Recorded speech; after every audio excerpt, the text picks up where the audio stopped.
When I thought back to my childhood, I also remembered my imaginary friend, which was unusual for most children. My imaginary friend was a werewolf. He would come to my window every night and stare into the darkness of the room for a long time.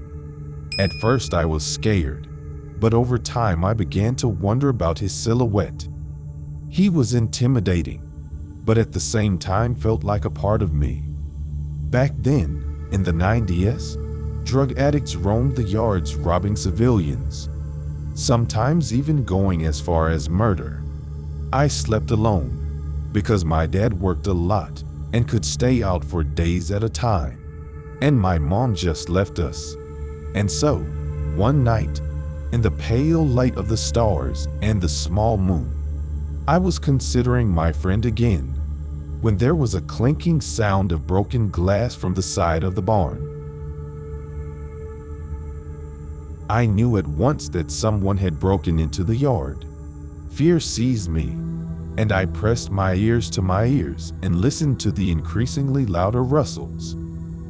Overcoming my fear, I got dressed and left the house, despite my father's warnings to stay inside under any circumstances. As I made my way across the yard, I saw that my friend was still standing at my window, but he was now at full height, about 2 meters tall. He was covered in fur and seemed at times to be made up of bones, tendons, and muscles. Wounds could be seen on its body, as if it was bleeding. One could even see its heartbeat. The silhouette of a man appeared from the barn. When he noticed me, he started to approach me, hissing and holding his finger to his mouth. Suddenly a gunshot rang out.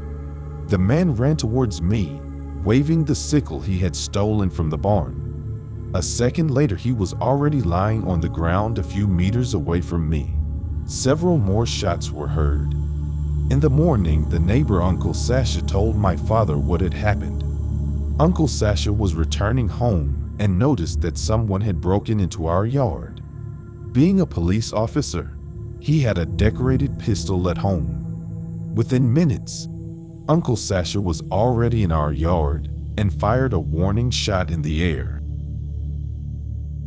The thief started to run, and here something incomprehensible happened. It seemed that a huge animal jumped out of the window. In just a second he coped with the thief and headed towards the neighbor, and then opened fire. But the beast, hearing the wild screams, stopped for a moment and disappeared in a huge leap. In the darkness, Uncle Sasha thought it was just someone's dog.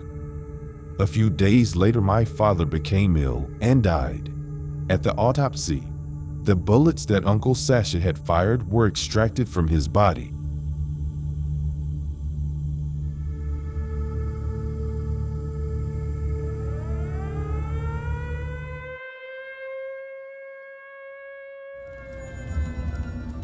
The action of this story takes place in 1959 in a remote area of the Altai Mountains.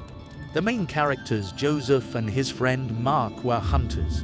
Having returned from the tiger, they decided to get to their hut and then to the settlement.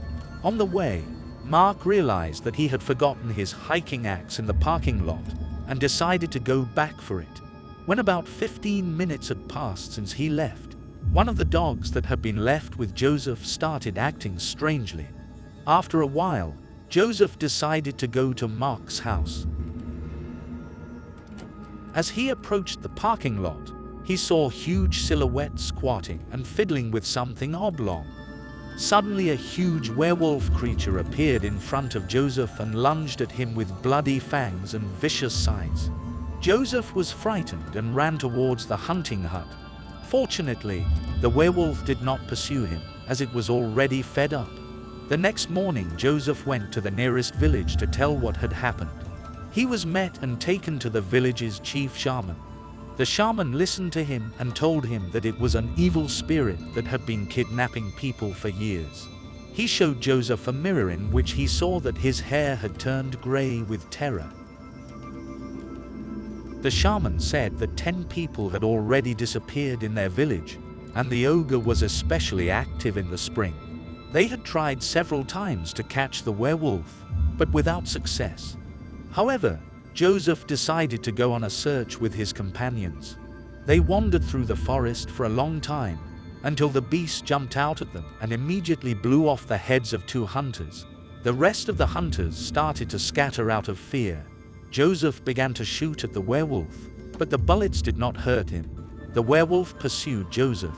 In terror and panic, he ran along the already known route to the hut. The werewolf was breathing down his back and had almost caught up with the hunter, but Joseph managed to run into the house. He had no ammunition left. He lost his axe on the run, grabbed a bucket with a strange liquid and threw it at the beast. The bucket contained acid. The beast's muzzle hissed. With infernal screams, the beast disappeared into the taiga with its burnt face. Joseph was saved. A year later, he still returned to the mountains and learned that the werewolf's rampage had stopped. The same night, however, the shaman himself disappeared.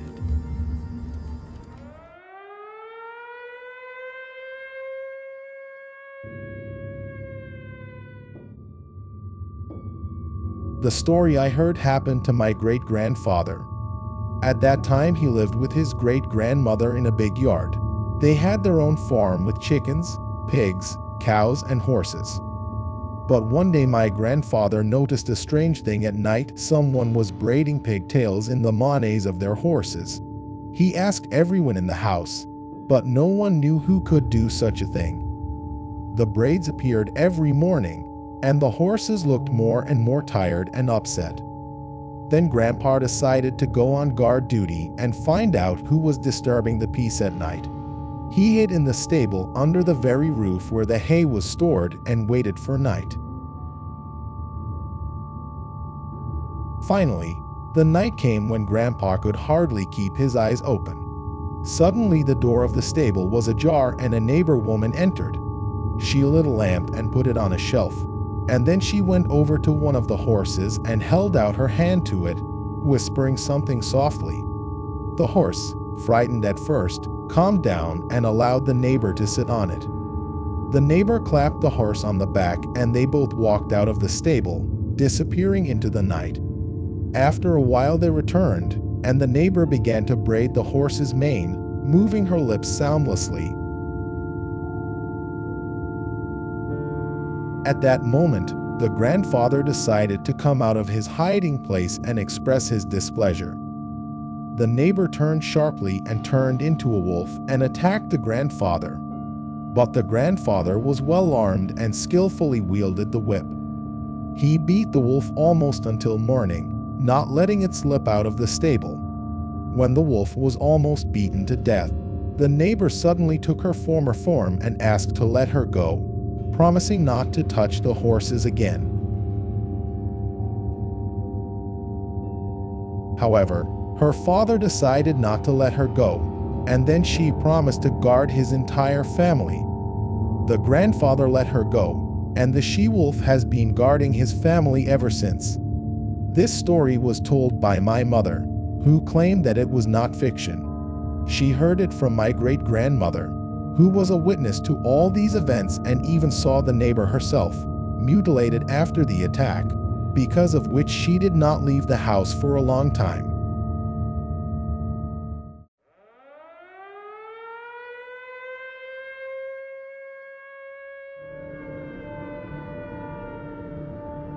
Leonid learned of his affiliation with wolves and werewolves when he buried his father.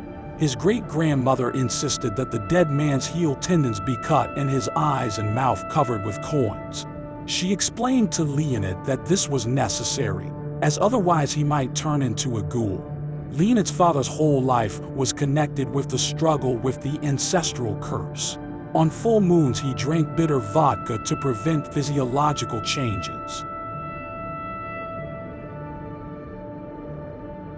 On these days he would become aggressive. His eyes would glow in the dark, and his voice would become like a beastly growl. Later, the same thing began to happen to his older brother. To relieve his nervous tension, his brother participated in sparring and fights without rules. The first manifestations of the family curse Leonid felt in adolescence. On the eve of the full moon, he began to have severe headaches. He became nervous and aggressive. His facial features sharpened, his body covered with gray fluff.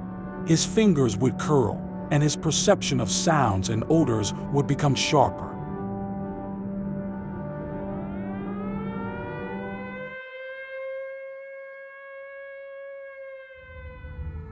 At 1 o'clock in the morning, I found that, as usual, I couldn't sleep. Instead, I decided to read various news on the internet. At this time, 2 of my cats were lying next to me.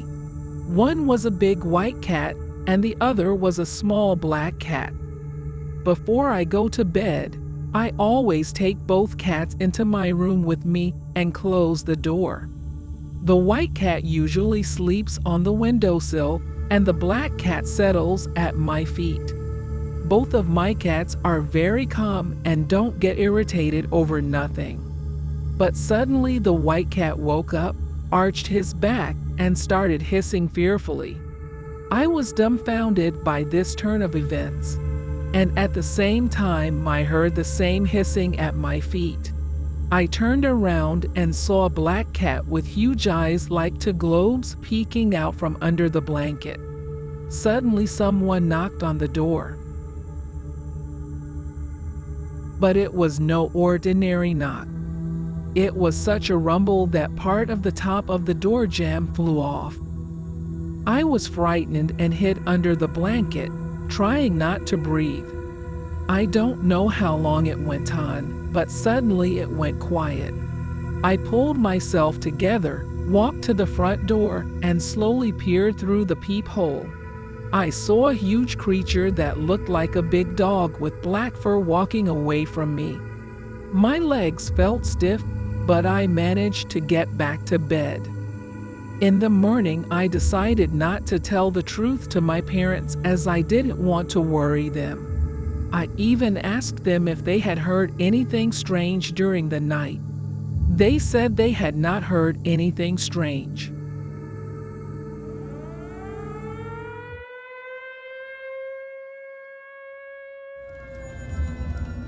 Late one night on a deserted highway, a man was on his way to his destination. Suddenly, he noticed a man on the side of the road who was frantically trying to stop passing cars. The driver, despite his usual caution, decided to stop, giving into a strange feeling he could not explain. At first, the driver did not notice anything unusual in the appearance of the person he was talking to. He was dressed normally, although he looked somewhat confused and agitated. But as soon as the driver slowed down to ask where he wanted to go, the man suddenly found himself next to him on the seat. The driver didn't even have time to notice the traveling companion getting into the car.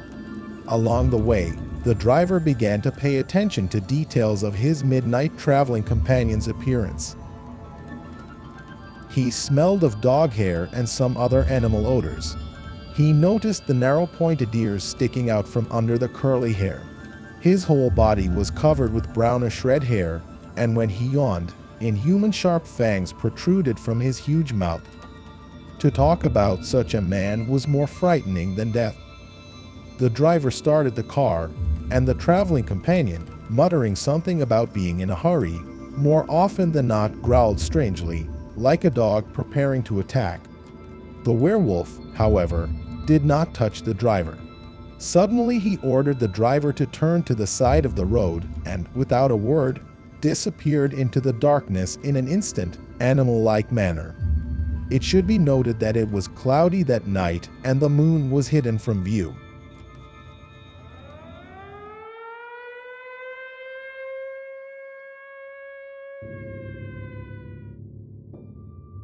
This story happened in the 70s to my mother and my younger brother when they were teenagers. One day they decided to go to visit their grandparents, who lived in a small town in Tatarstan. The house where the grandparents lived was wooden, like many other houses of that time. There was a toilet in the yard, which was at the end of the vegetable garden. You had to walk some distance to it, and right behind the toilet there was a wooden fence with a gate. Behind this fence was the last house with a plot, and behind it was an abandoned school. One night my mother wanted to go to the toilet. She was scared because she was a city girl and was not used to going out at night. But there was no other way out, so she woke up her little brother and they cautiously went outside. The night was clear, the moon was shining brightly, illuminating everything around them. They had almost reached the toilet when suddenly Mom raised her head and saw a figure standing at the open wicket. It was a man about 2 meters tall, dressed in a long black cloak. His arms and legs looked manly. But the most frightening thing was his head. It looked like the head of a wolf. It had a wolf's mouth and eyes that were clearly visible. They met each other's gazes, but they felt no fear. After calming down, they continued on their way and quietly returned home, where they locked the door behind them. It was not until the next morning that they became afraid. They did not dare to leave the house and remained terrified until morning. When the new day came, my mother told her mother what had happened. But my grandmother did not believe her and even scolded her for going out at night. She thought it was just nonsense and my mom made it all up. Nevertheless, Mom and her brother decided to tell Grandma everything in the evening.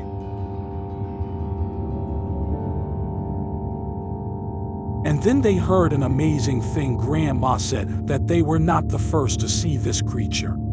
It turned out to be a werewolf. He warned them of possible danger by blocking their path. And they didn't feel fear because the werewolf wanted to avoid their panic. Many years have passed, but to this day my mom and uncle, now grown up, confirm this story. They both remember very well the horrible creature they saw that night.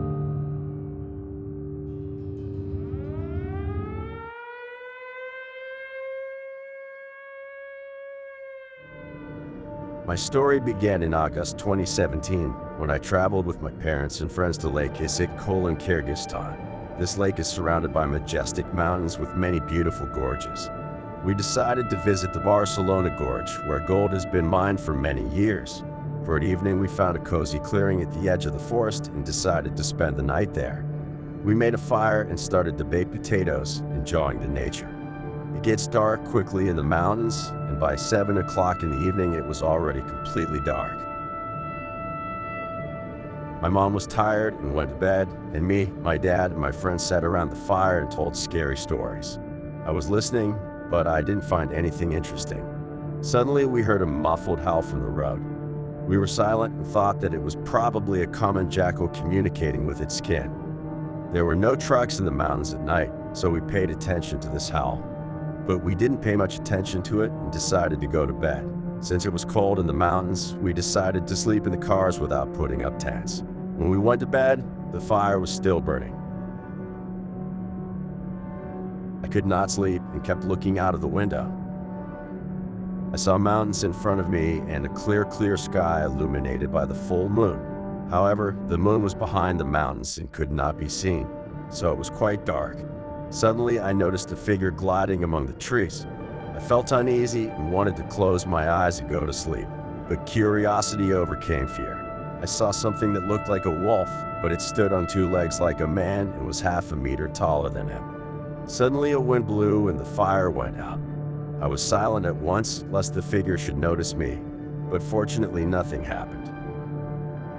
In the morning, I woke up, got out of the car and found dog tracks scattered all over the clearing and the ground turned over. Everyone was already awake and thought it was just a regular wolf that had come looking for food. However, my uncle noticed a wolf's fur on a tree branch that was quite high up and he could barely reach it. I told him what I had seen during the night and we decided to leave the place. We left, and at that moment, my belief in the existence of werewolves was only strengthened.